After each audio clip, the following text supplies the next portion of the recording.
que nunca olvide tus promesas,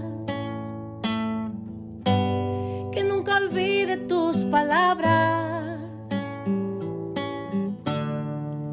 que Él lo crea, que no lo dude jamás. Tu palabra me dice, todo el que pide se le dará, y el que toque a la puerta se le abrirá. Todo es posible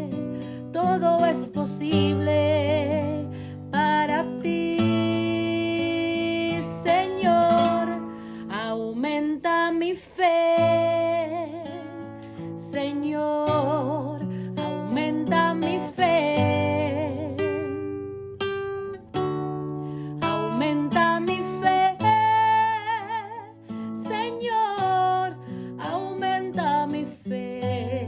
Aumenta mi fe, aumenta mi fe, aumenta mi fe, aumenta mi fe, aumenta mi fe, aumenta mi fe, aumenta mi fe, aumenta mi fe, Señor.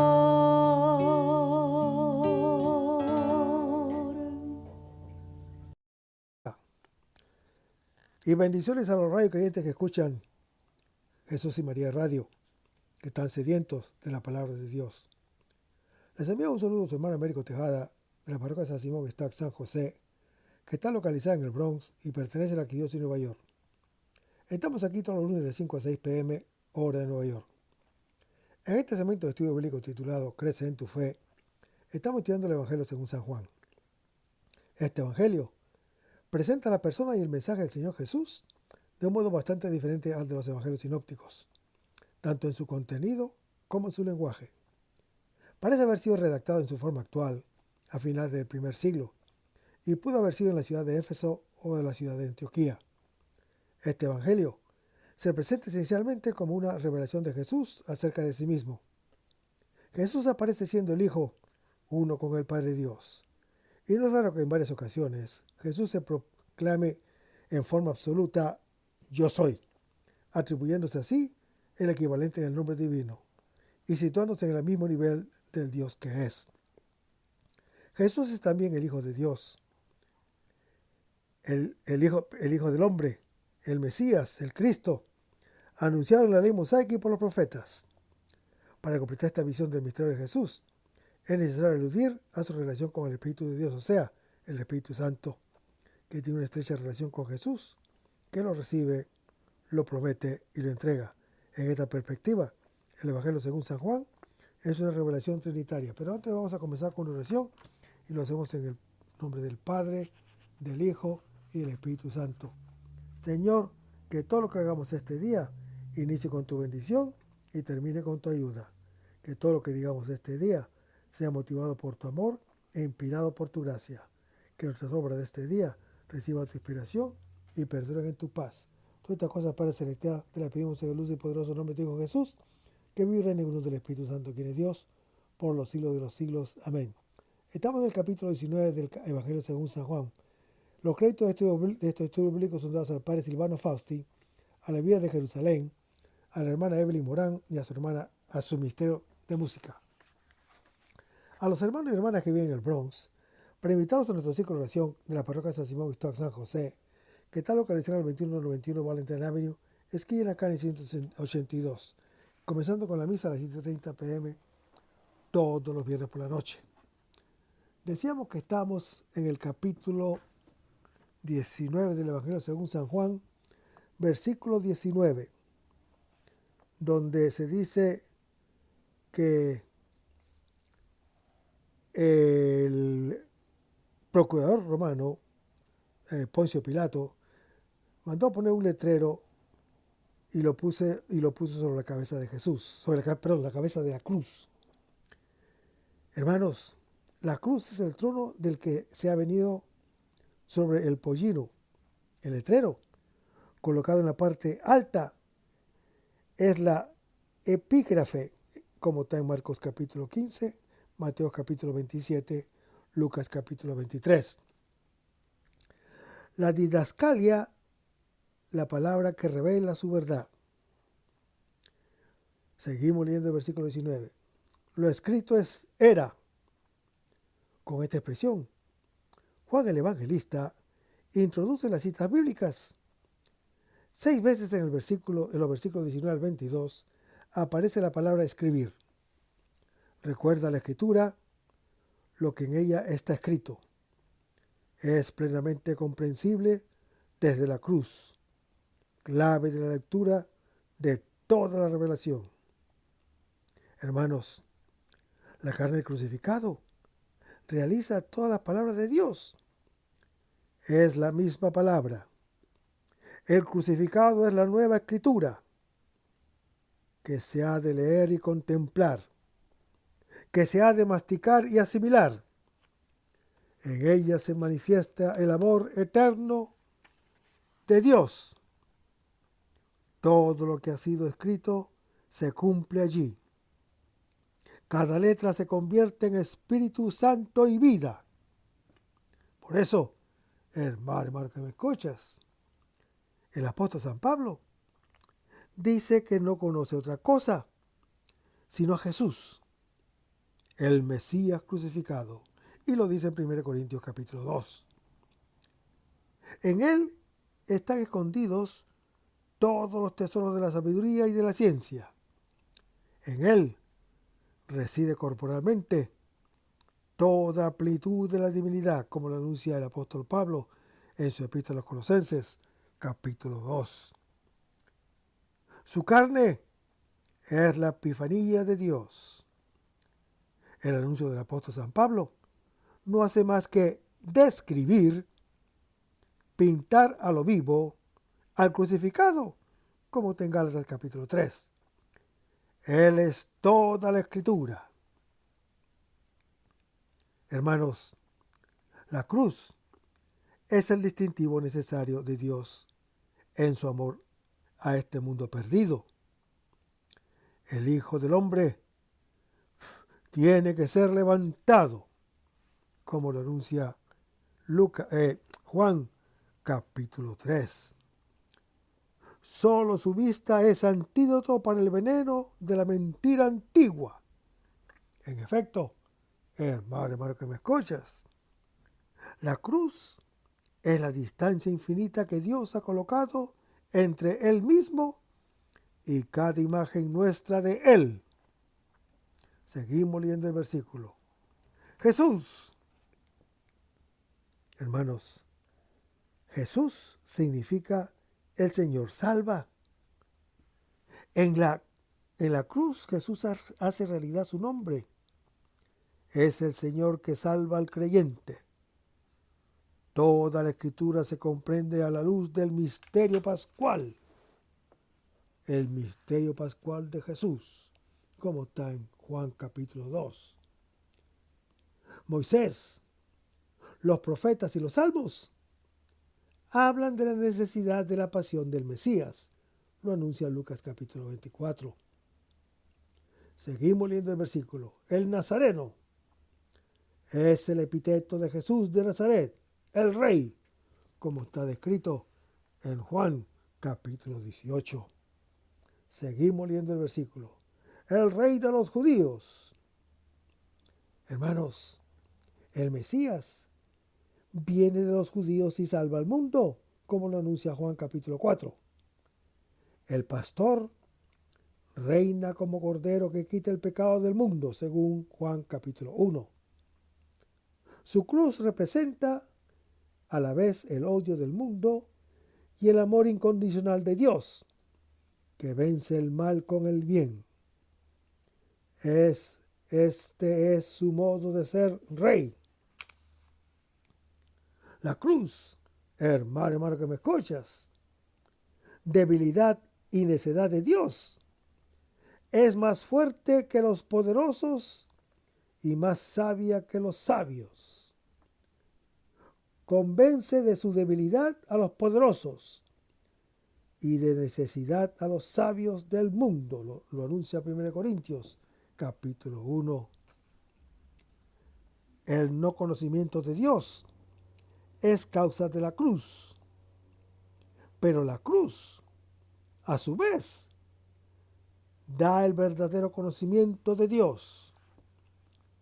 Hermanos, en la cruz se cumple lo que profetizó Zacarías. Y será el Señor Rey sobre toda la tierra. En aquel día será único el Señor y único su nombre. Lo anuncia el profeta Zacarías en su capítulo 14. Dios reina desde el madero, lo dice San Justino.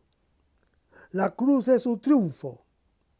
El que la rechaza, rechaza a Dios.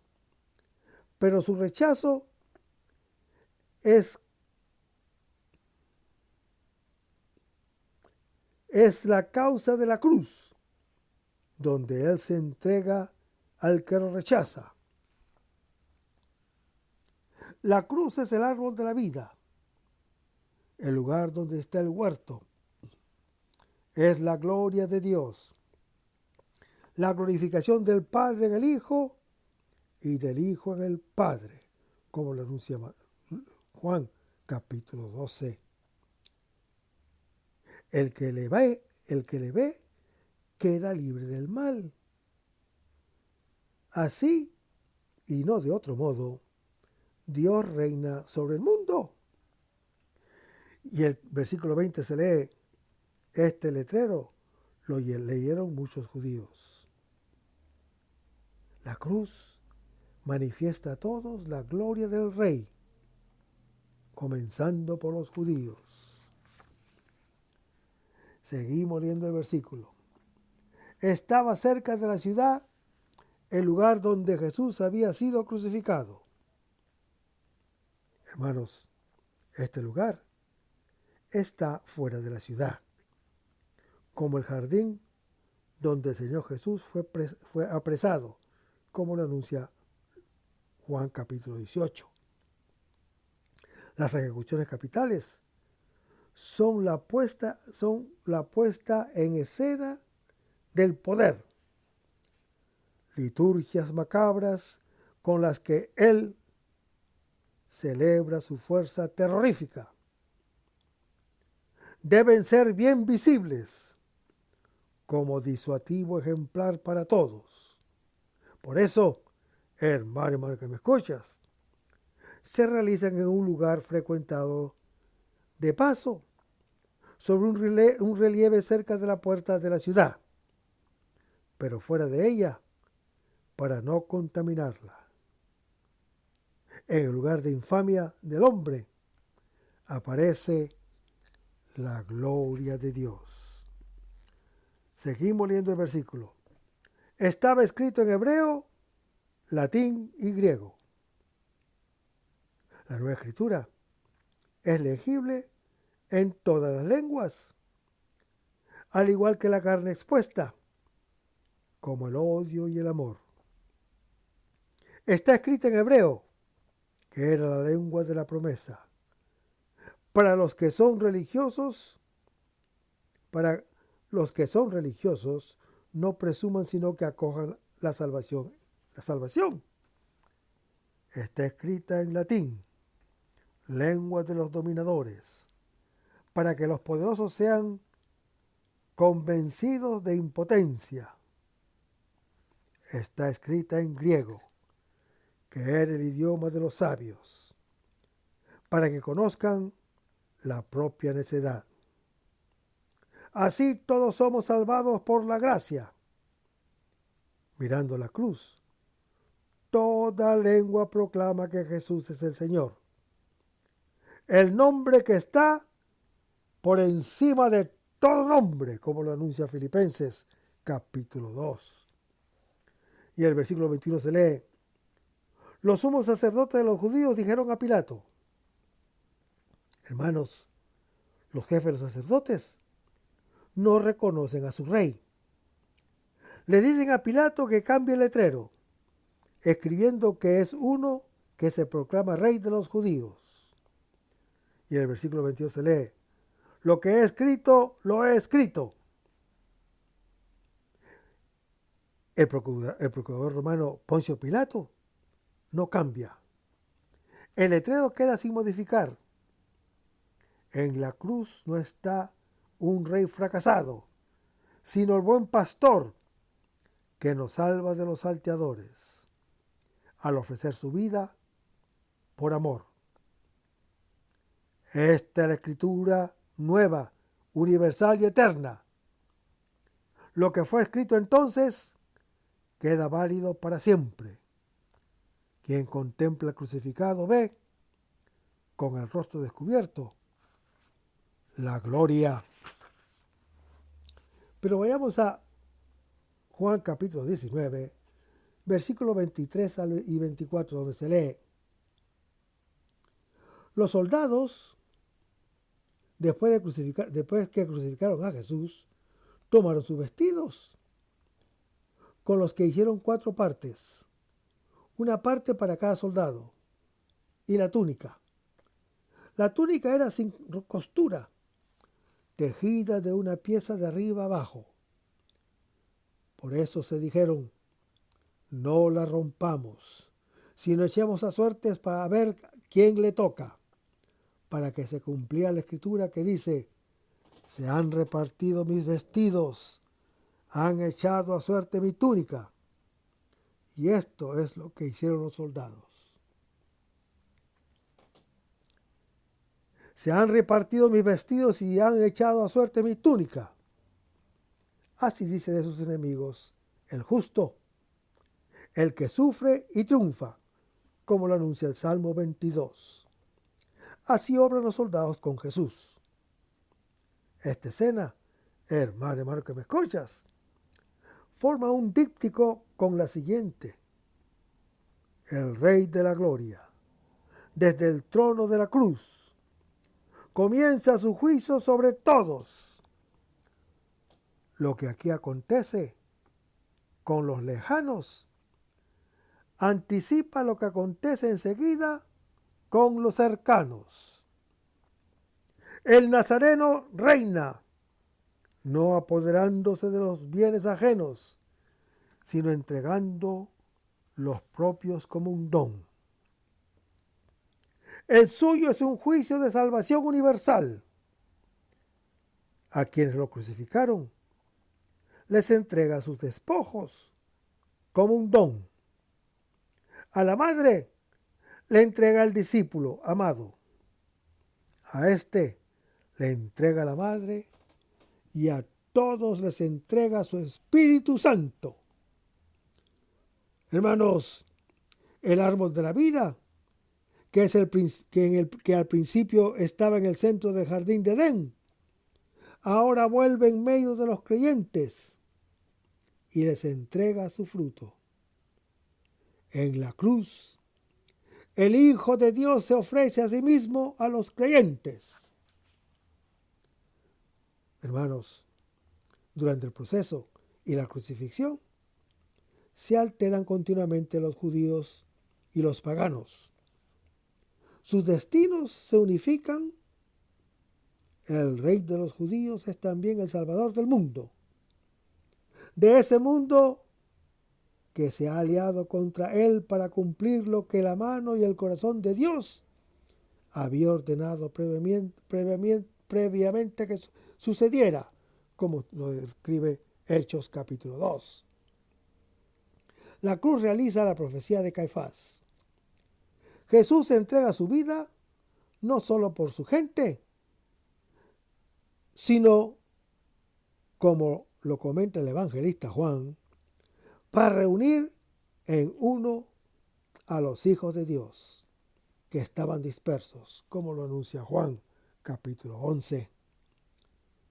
Hermanos, el buen pastor libera las ovejas de todos los encierros para formar una sola grey de creyentes libres como Él, que es el Hijo de Dios, anunciado por Juan capítulo 10. Los que le dan muerte están a un lado. Al otro lado están los que lo aman, todos reunidos al pie de la cruz. Constituyen el único pueblo de la nueva alianza que, misteriosamente, se han juntado para recibir la herencia. En efecto, hermano que me escuchas, para darle muerte. Acogen al final el amor del que se entrega. Los que le dan muerte a Jesús heredan sus vestidos, que son los vestidos del Hijo de Dios.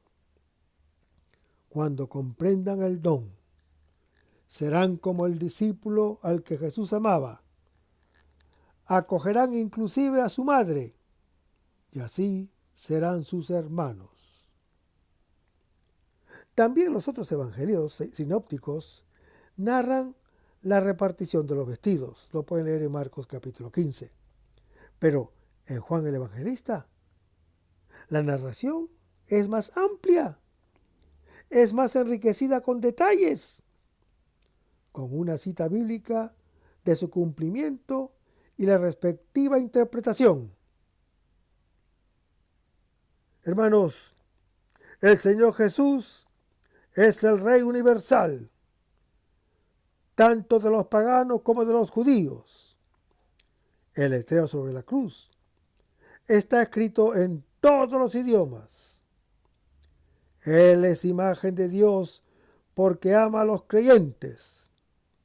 Por ello se entrega su vida, así como se quitó los vestidos para lavar los pies de los discípulos. El nuevo Rey, desnudo y sin sentir vergüenza como Adán antes del pecado. Es el ícono perfecto del Padre Celestial. Es el Hijo de Dios que cumple su mandato para ser como Él, dador de vida, como lo anuncia Juan capítulo 10. Después del pecado, en sustitución de las hojas de higuera, Dios había hecho para sus hijos una túnica de piel, como está en Génesis capítulo 3. Ahora, desde la cruz, les da como un don la vestidura originaria, la del Hijo de Dios. La vestidura es símbolo del cuerpo. Hermanos, el Señor Jesús había prometido dar su carne por la vida del mundo en Juan capítulo 6. Así como dio el bocado a Judas Iscariote, ahora se entrega el mismo a quienes lo crucifican y le traspasan el costado. Los vestidos, a excepción de la túnica, se reparten entre los verdugos, de tal modo que cada uno tenga parte, o sea, herencia, con él. Las partes son 4 como los puntos cardinales, como las dimensiones de la cruz y del cosmos. Jesús el Nazareno es el Rey de toda la tierra. En efecto, hermano que me escuchas, Él entrega a todos su vida y en abundancia. Pero su túnica no puede ser repartida como las otras prendas, ni se puede dividir. Debe quedar entera. Hermanos, el cuerpo del Hijo de Dios, que se entrega a todos, es todo para cada uno. Cada creyente recibe la herencia del Hijo de Dios. Llega a ser como Él, como hijo capaz de amar a los hermanos.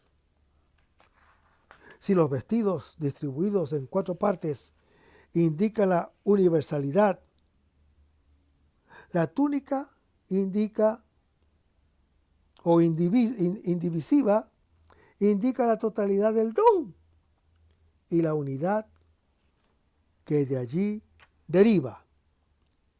Para tener parte en la herencia del Hijo de Dios, es necesario no dividir la túnica. Para ser hijos es necesario amar a los hermanos. Así como para amar a los hermanos es necesario ser hijos. La túnica intacta representa el don de ser hijos y creyentes. Es señal de nuestra comunión con Dios y entre nosotros los creyentes. Hermanos, el Señor Jesús es el grano de trigo que muere y produce mucho fruto. El Rey, el sacrificado, convierte en reyes a los que le dan muerte. La iglesia, con él, recibe su herencia como hijo, el cuerpo que se entrega por nosotros. En él cada uno está unido al Padre como hijo y a todos los hombres como creyente. Y en el versículo 23 se leen: los soldados, hermanos, a los pies de la cruz. Los soldados son los primeros en aparecer. Es el grupo de los 4 que han crucificado a Jesús, como está en Hechos capítulo 12. A los ejecutores de la pena capital les corresponde lo que el ajusticiado viste. Estos soldados, que son paganos, se mencionan al principio y al final de la escena. Los siervos de la violencia heredan las vestiduras del Cordero de Dios. Seguimos leyendo el versículo 23. Después que crucificaron a Jesús, solo ahora sabemos que Jesús, entregado a los jefes de los judíos para ser crucificado, en realidad fue crucificado por los soldados paganos. Seguimos leyendo el versículo. Tomaron. Los que lo toman o lo apresan para matarlo, ahora toman su vestidura de hijos de Dios. En ambos casos tenemos el mismo verbo que hemos traducido primero por tomar. Nuestro tomarlo para destruirlo es el primer modo de tomar al que se entrega. Seguimos leyendo el versículo. Sus vestidos. Hermanos, el Señor Jesús, al lavar los pies, había dejado sus vestidos en Juan capítulo 13 para revestirse como siervo, que es su gloria perenne. Estos vestidos, en contraposición con la túnica de la que se habla después, son las sandalias, el cinturón y como prenda relevante, el manto. Juan el Evangelista, como no dice que a Jesús le hayan quitado el manto de púrpura, tampoco dice que le hayan quitado los vestidos. En realidad, ninguno le puede quitar la vida, pero él la entrega libremente, como lo dijo en Juan capítulo 10. Solo se puede tomar para luego acogerla.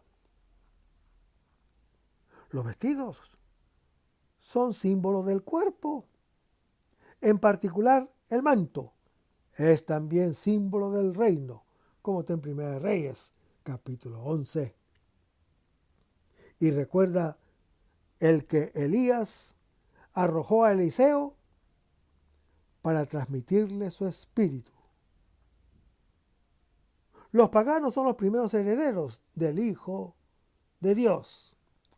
Reciben sus vestiduras y su manto, como pasó también en Primera Reyes, capítulo 19. Su cuerpo, su reino y su Espíritu Santo. Jesús desde la cruz reina y realiza su juicio, comenzando por los lejanos. Estos son los primeros de ser revestidos de Cristo, como lo anuncia el apóstol Pablo en su epístola a los Romanos, capítulo 13. Está escrito: Cristo Jesús vino al mundo a salvar los pecadores, y el primero de ellos soy yo, lo dice el apóstol Pablo en 1 Timoteo, capítulo 1.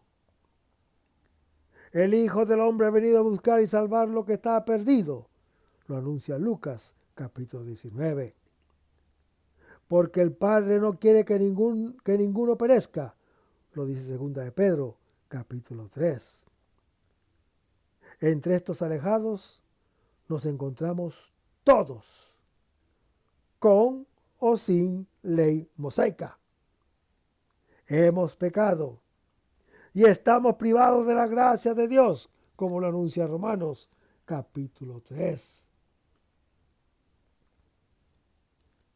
Si seguimos leyendo el versículo. Hicieron 4 partes. Hermanos, el número 4 hace alusión a los 4 puntos cardinales y significa la tierra entera. Toda la humanidad pecadora recibe la herencia del Hijo de Dios. Tiene parte con Él, como lo anuncia Juan, capítulo 13. A todos les da la posibilidad de participar.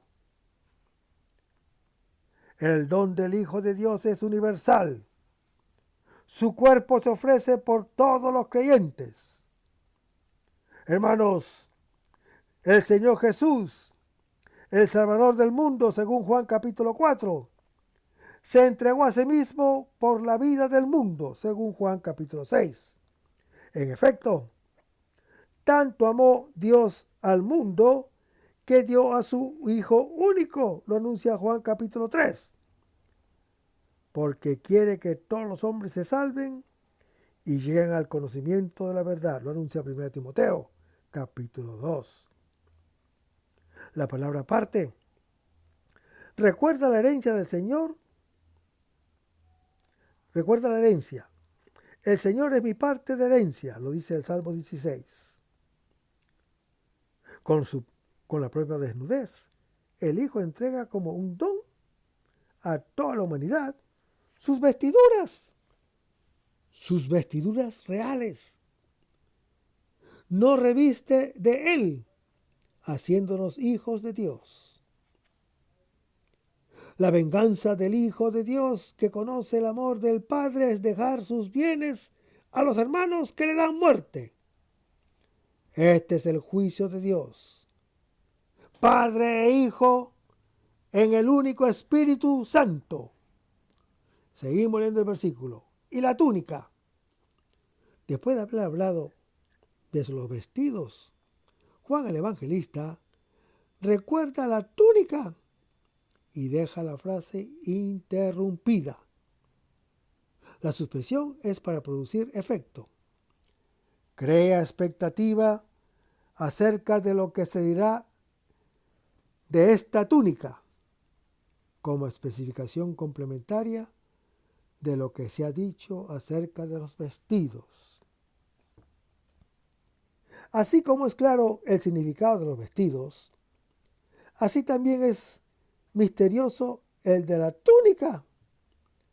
Ella es la parte más íntima de los vestidos, que se lleva debajo del manto. El esmero con el cual se habla y se describe indica la importancia que el autor le atribuye.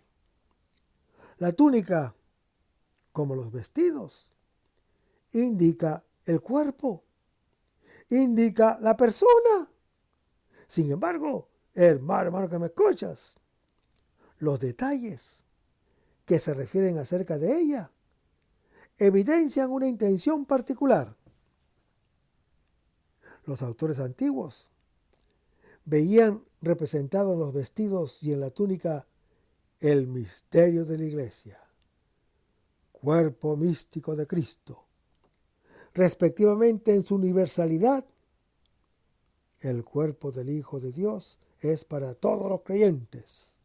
En cambio, la túnica indica el misterio de la integridad universal, de la integridad, unidad. El único cuerpo entregado a cada uno lo hace hijo, unido al Padre y a los creyentes. En efecto, hermano que me escuchas, si el don es para todos y es todo para cada uno, Dios es amor y no puede dar menos que a sí mismo. Como es Dios único, se sigue que todos nosotros somos una sola cosa con Él y entre nosotros, como lo anuncia Juan, capítulo 17. Todos nosotros los creyentes, por supuesto.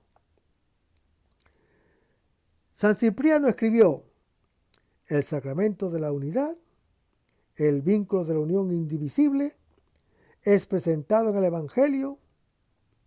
La túnica del Señor Jesucristo no es dividida ni rasgada en pedazos, sino que la echan a suertes para saber quién podrá revestirse de Cristo. La vestidura debe ser recibida en su totalidad, intacta.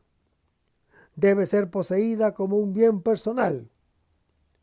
No se puede poseer la vestidura de Cristo si se llega a separar y a dividir la iglesia de Cristo. Después de él, dirá San Agustín: la vestidura del Señor Jesucristo, dividida en 4 partes, representa a su iglesia distribuida en 4 partes, es decir, esparcida en todo el mundo. Gradualmente, ella realiza allí su presencia en cada una de las partes. En cuanto a la túnica, que se echa a suertes, ella significa la unidad de todas las partes, unida firmemente por el vínculo de la caridad. Seguimos leyendo el versículo. La túnica era sin costura. Hermanos, la expresión sin costura es única en la Biblia. El término griego propiamente indica la sutura de los huesos, no de los vestidos. Se hace alusión clara a la equivalencia vestido-cuerpo. Hermanos, la túnica sin costura, según un testimonio de Isidoro, era el hábito típico de los galileos. Según otros, era un hábito insólito y muy valioso. Seguimos leyendo el versículo. De una pieza, esta túnica no está hecha de pedazos separados, cosidos entre sí. Se trata de un paño único. Es de una pieza. Así como es única la persona de Jesús, que es a la vez Hijo del Hombre e Hijo de Dios. Como el Hijo y el Padre son uno, como lo anuncia Juan capítulo 10. Es la unidad de amor que el Hijo ofrece a los creyentes como fruto de su pasión para ellos. Seguimos leyendo el versículo. Tejida de arriba. Hermanos, la palabra de arriba en Juan el Evangelista indica el origen divino, como desde el cielo. Esta túnica es su cuerpo, carne tejida enteramente de arriba, el mismo verbo de Dios hecho carne. Y en el versículo 24 se lee: no la rompamos. Esa túnica no se ha de romper ni rasgar, a diferencia del velo del templo de Jerusalén, que se rasgará, como está en Marcos capítulo 15. Debe quedar íntegra, como ha sido tejida por el mismo Dios, que participa de su unidad. La unidad de la Iglesia, cuerpo del Hijo de Dios, por consiguiente, no se debe romper. El verbo rasgar, hermano que me escuchas, recuerda la palabra cisma, que quiere decir también división. se usa este verbo en la pesca milagrosa, en un contexto claramente eclesial. La red, a pesar del número grande de los peces, no se rompió, como está en Juan capítulo 21. Todo el que recibe la vestidura del Señor Jesús queda revestido de Él y forma un solo cuerpo con Él y con los otros. Unidos al Hijo de Dios, somos una sola cosa con Él, con el Padre y entre nosotros. Lo anuncia Juan capítulo 17. Todos tenemos la vestidura de Cristo y somos hijos, con la condición de no romper la túnica, que es la fraternidad. El que la rasga no es hijo, porque no es creyente. Sin recibir la vestidura de Jesús, sin recibir la vestidura del Señor Jesús, significa llegar a ser hijos. La indivisibilidad de la túnica indica la unidad de amor con los creyentes, que es necesaria para ser hijos. No rasgar la túnica, por consiguiente, significa no dividirnos entre nosotros. En la unión con los creyentes está en juego nuestra identidad como hijos. La túnica, hermano que me escuchas, si se divide, ya no es una túnica, ya no es un cuerpo vivo. Si se divide, está muerto. Otra interpretación ve en la característica de la túnica una alusión a la vestidura del sumo sacerdote que no tenía costura. Entonces ella indicaría el sacerdocio de Cristo. Efectivamente, su cuerpo es el verdadero santuario, lo anuncia Juan capítulo 2. En él, que es la palabra hecha carne, mediación entre Dios y el creyente, se celebran las bodas entre el cielo y la tierra. Si el velo del primer santuario se rasgó por medio, en Lucas capítulo 23, de arriba abajo, como lo describe Marcos 13, Mateo 27, el cuerpo del Señor Jesús, que es el nuevo santuario, tejido totalmente desde arriba, será rasgado desde abajo con una lanza para abrirnos el misterio de Dios. Otra interpretación especifica que la única túnica significa la unidad de la iglesia realizada a los pies de la cruz. Antes el pueblo estaba dividido con respecto a Jesús, como está en Juan capítulo 7. Ahora, su muerte restablece en la unidad a los hijos dispersos, como profetizó Caifás en Juan capítulo 11. La unión entre los creyentes es la gran obra del Hijo crucificado. Él ha venido a traer la paz a los alejados y a los cercanos, para hacer de los paganos y de los judíos un solo pueblo, para crear en sí mismo de los dos un solo hombre nuevo, como lo anuncia Efesios capítulo 2. Hermanos, el ser uno en el amor es el don que Jesús nos ha obtenido con su muerte.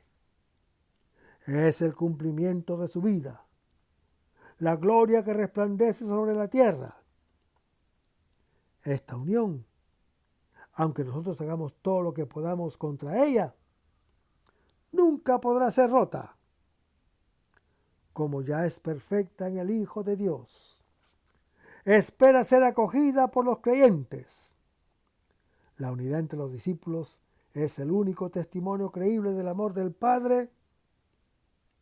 El Hijo ha venido a ofrecerla a este mundo, dividido, para que alcance al fin lo que está en su principio.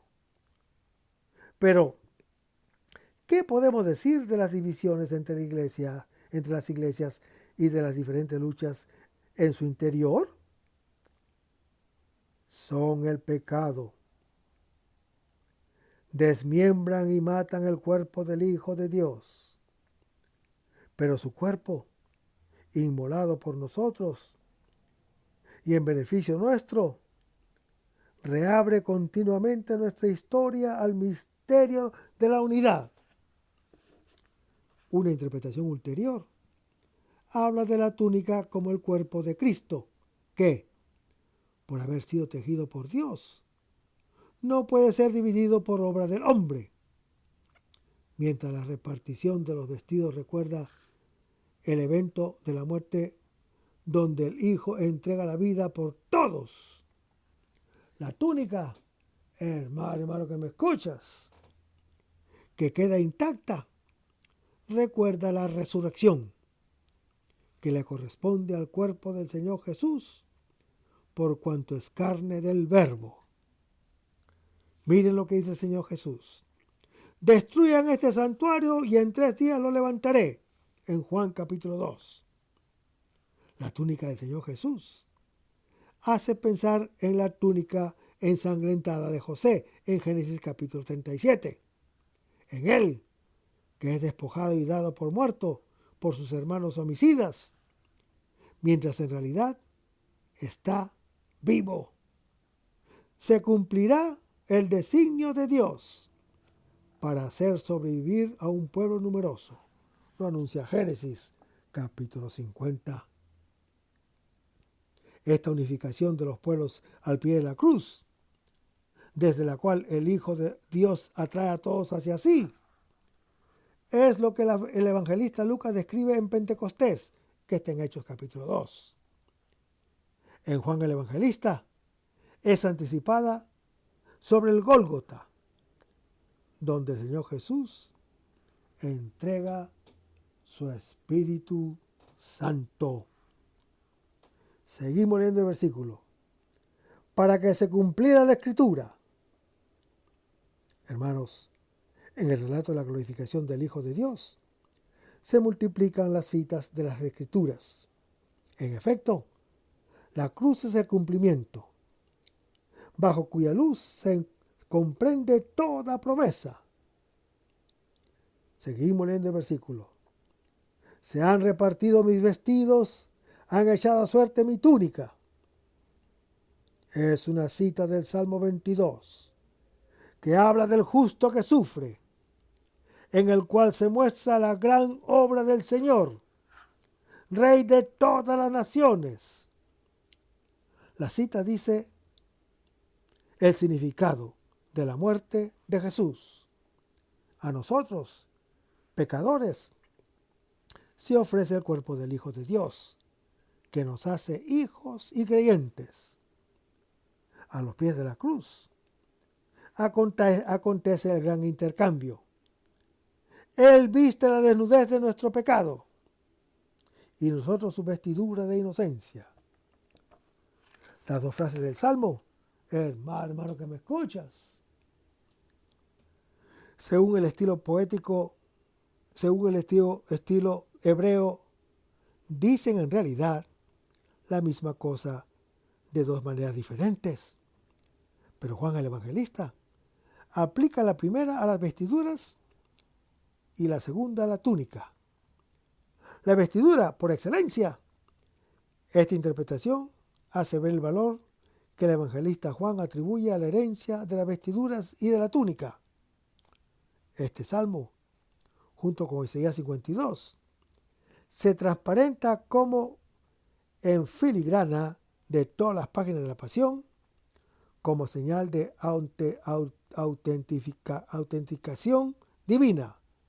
El evangelista Marcos y Mateo dan la entonación al evento de la cruz y ponen en la boca de Jesús su comienzo, cuando dice: Dios mío, ¿por qué me has abandonado? Como está también el Salmo 22. Juan muestra el fruto de este abandono, la entrega del Hijo de Dios por los hermanos perdidos. Seguimos leyendo el versículo. Y esto es lo que hicieron los soldados. Sin saberlo, los que le dieron muerte a Jesús dan cumplimiento a la Escritura. En nombre del mundo entero, reciben en herencia sus vestiduras y echan a suerte su túnica. El Hijo de Dios, enviado por el Padre Celestial para salvar al mundo, entrega su vida a los que lo despojan de su vida. Vayamos al capítulo 19, versículo 25 al 27, donde se lee: junto a la cruz de Jesús estaban su madre y la hermana de su madre, María, mujer de Cleofás, y María Magdalena. Jesús, viendo a su madre y junto a ella al discípulo a quien amaba, dice a su madre: mujer, ahí tienes a tu hijo. Luego dice al discípulo: ahí tienes a tu madre. Y desde aquella hora el discípulo la acogió en su casa. Mujer, ahí tienes a tu hijo. He aquí a tu madre. Son las últimas palabras que el Señor Jesús dirige a la madre y al discípulo amado. El Rey de la Gloria continúa su juicio. A los que lo crucifican les regala sus vestiduras. A la madre le entrega al discípulo y al discípulo la madre. Después de esto, él sabe que todo está cumplido. Ha llevado a término su misión como Hijo de Dios y luego entregará su Espíritu Santo. Los otros evangelios sinópticos miran lo que sucede en la cruz y sus reflejos, en las reacciones de los espectadores, que son negativas, como las de los jefes, los soldados y uno de los que han sido crucificados con él. Positivas las del otro malhechor de la gente, como en Lucas capítulo 23, y del centurión, con excepción del momento en el que pronuncia su doble grito antes de expirar, como en Marcos capítulo 15. Jesús es contemplado indirectamente a través de las palabras de los presentes. En cambio, Juan el Evangelista, con una rápida sucesión de escenas, apunta directamente su mirada hacia la gloria. Osa fijar cara a cara la luz del mundo. En el Gólgota, hermano que me escuchas, hay una secuencia de 5 escenas.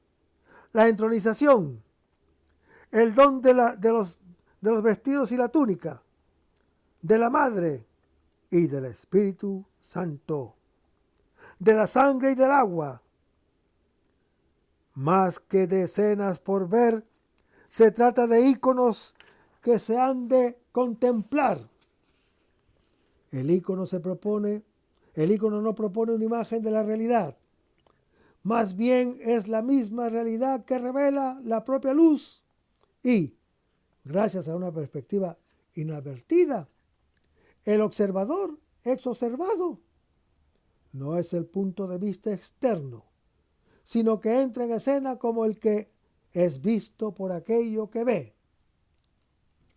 El lenguaje sombrío esencial no traiciona emociones. En pocas palabras, presenta realidades tan grandes que, frente a ellas, todo calla. Ante lo sublime solamente existe el éxtasis, el silencio de una involucración temerosa. Y el resto, hermano que me escuchas, lo vamos a ver en el próximo segmento. Manténganse en sintonía. Vamos a despedirnos con una oración y lo hacemos en el nombre del Padre, del Hijo y del Espíritu Santo.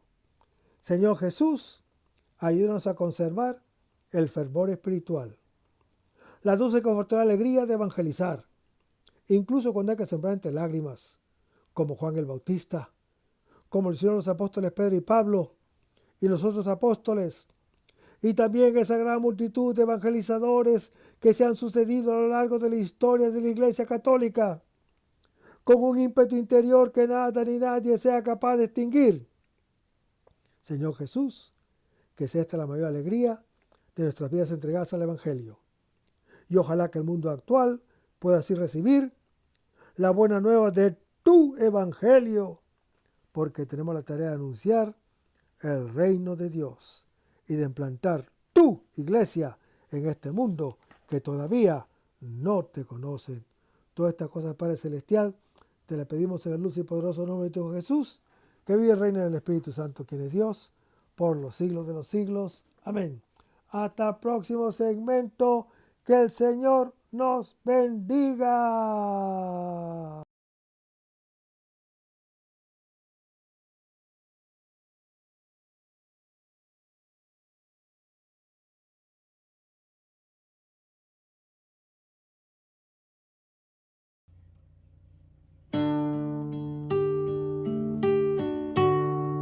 Aumenta mi fe, Señor, aumenta mi fe.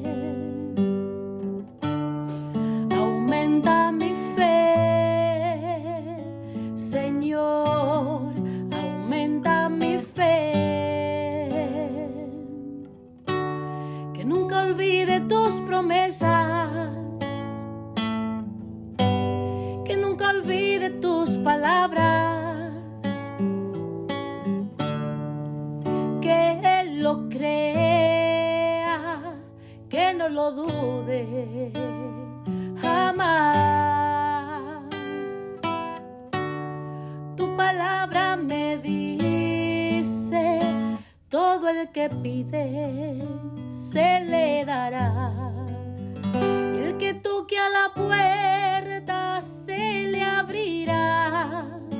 Todo es posible, todo es posible para ti,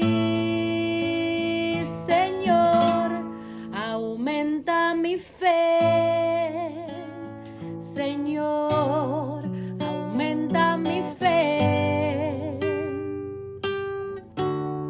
Aumenta mi fe, Señor, aumenta mi fe.